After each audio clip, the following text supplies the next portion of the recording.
Depuis sa création en 1973, la BOAD s'emploie à assumer ses missions statutaires, au premier rang desquelles figure, d'une part, la promotion d'un développement équilibré de ses États membres, et d'autre part, une contribution active à la réalisation de l'intégration économique en Afrique de l'Ouest. Il y a 5 ans, la célébration du 40e anniversaire de la Banque avait été une occasion de réfléchir sur le thème « Nouveaux enjeux pour l'activité des banques sous-régionales de développement ». Le plan stratégique qui en a découlé et qui est en cours d'exécution porte le sceau d'un fort engagement en finance climat avec un accent particulier sur les énergies renouvelables. De même, le thème du forum qui sera ouvert tout à l'heure reste lié à celui débattu il y a 5 ans. En effet, il évoque des potentialités économiques et sociales importantes que nous commençons à peine à exploiter. Excellences, Monsieur le Président de la République, Monsieur le Premier ministre, Mesdames et Messieurs, en dépit de la persistance de nos interrogations sur les nouveaux défis que la BOAD doit affronter, l'institution a connu de réelles avancées entre novembre 2013 et ce jour du 45e anniversaire. Durant les 5 dernières années, elle a notamment enregistré les réalisations ci-après. En matière de financement, elle a mis en place de nouveaux concours pour un montant global de 2132 milliards de francs CFA, soit 40% des 5293 milliards de financements globaux consentis par elle depuis le démarrage de ses activités en 2016. Dans ces financements globaux, et aussi bien sur les 5 dernières années que depuis 1976, le secteur public a bénéficié d'environ 74% des concours et le secteur privé de 26%. En matière de transparence et de visibilité internationale, la banque a obtenu en 2015 des ratings investment grade auprès de 2 grandes agences internationales, à savoir Moody's et Fitch. Avec les notes BAA1 et BBB, la BOAD a ainsi été considérée, respectivement par les 2 agences, comme la 4e et la 3e meilleure signature africaine notée par elle. Sur la base de ces notations, la BOAD a concrétisé son objectif d'accès au marché financier international. Ces 2 premiers emprunts internationaux, réalisés en 2016 puis en 2017, lui ont permis de mobiliser des ressources pour un montant de 940 milliards de francs CFA. Les ressources ainsi levées sur le marché international sont affectées au financement du développement de l'Union. Enfin, et pour revenir à notre engagement en finance climat, je voudrais souligner qu'au cours du quinquennat, la Banque a considérablement renforcé son partenariat avec 3 mécanismes internationaux de la finance climat, à savoir le Fonds d'adaptation, le Fonds pour l'environnement mondial et le Fonds vert pour le climat. La BOAD est désormais accréditée auprès de ces 3 instruments et a déjà engagé le processus d'accès à leurs ressources en faveur de projets réalisés dans les pays membres de l'Union.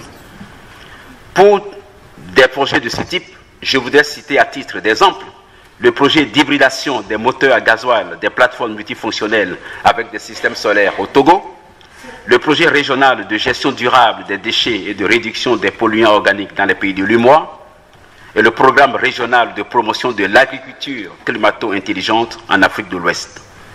Mesdames et messieurs, la démarche de la BOAD vers les fonds internationaux dédiés à la finance climat s'intègre dans une vision globale suivant laquelle notre institution se doit d'être un leader régional en matière de finance climat. C'est cette vision qui explique d'autres engagements internationaux, notamment notre accréditation comme observateur auprès de la Convention cadre des Nations Unies sur les changements climatiques. Il en est de même du partenariat noué avec le secrétariat de cette agence des Nations Unies qui a conduit à la mise en place à Lomé d'un centre régional de collaboration. Le centre visé, qu'abrite la BOAD depuis sa création en 2012, est le premier des 2 implantés en Afrique. Il a pour mission d'apporter des appuis directs au gouvernement, au secteur privé ainsi qu'aux ONG en vue de l'identification, la formulation, le développement et la recherche de financement pour des projets éligibles aux mécanismes de développement propres. Excellences, Monsieur le Président de la République, Monsieur le Premier ministre, Mesdames et Messieurs, nous savons qu'un bon accès à l'énergie est une condition au développement économique, social et culturel. En effet, la plupart des activités, que ce soit pour la production, l'éducation, la santé ou même le loisir, requièrent de l'énergie. C'est pourquoi la conférence des chefs d'État et de gouvernement de l'Union a adopté en 2009 l'initiative régionale pour l'énergie durable, l'IRED.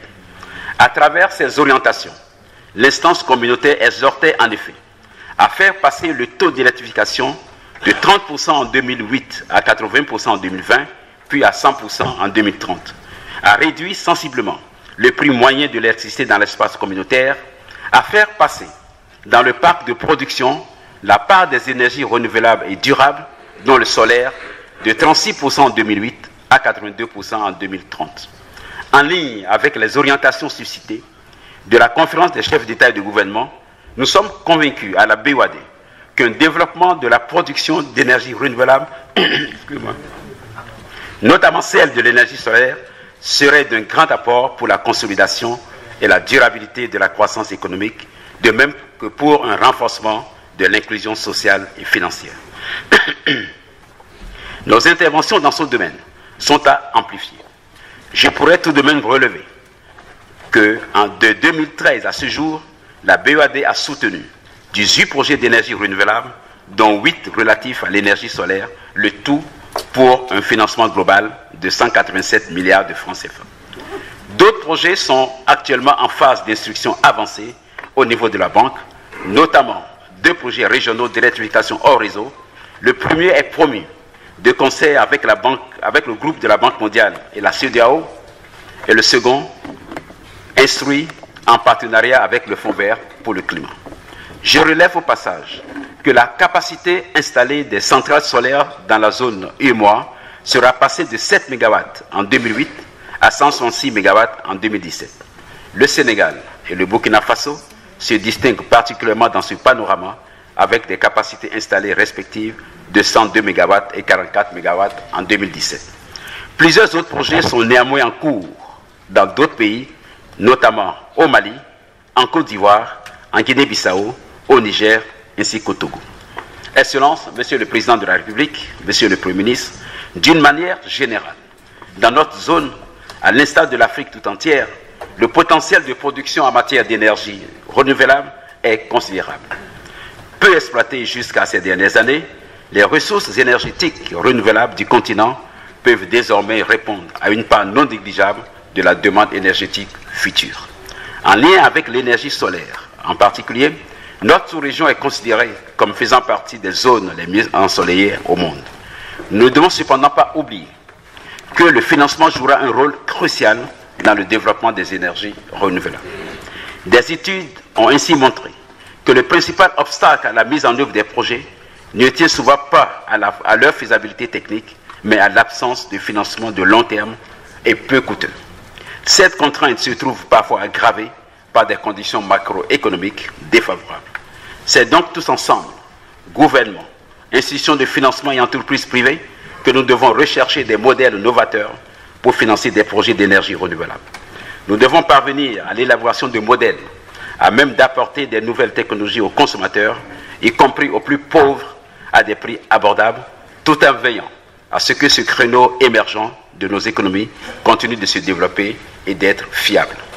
C'est dans cette optique que la BOAD voudrait, pour les prochaines années, inscrire ses programmes d'intervention dans le domaine des énergies renouvelables.